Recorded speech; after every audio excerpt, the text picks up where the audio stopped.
Hello mga idol, welcome to my vlog. Magluluto na naman tayo ng pinakbet. Simple pero masarap. Tara, samahan niyo ako mga idol kung paano lutuin.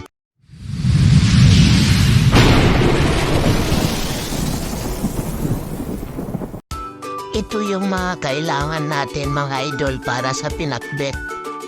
Kamatis, sibuyas, bawang,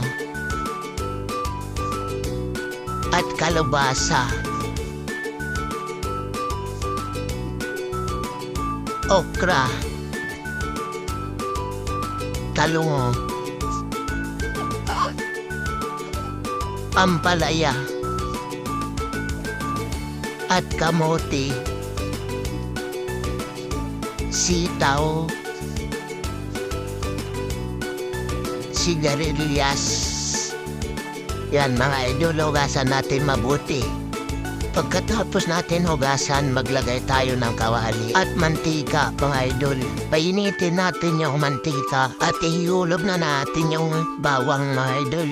Gisa-gisa lang natin. Sunod natin sibuyas at kamatis mga idol. Igisa-gisa lang natin mga idol para madurog yung kamatis. Mas masarap pag nadurog yung kamatis. Pag nadurog na yung kamatis mga idol, ihulog na natin yung alamang mga idol.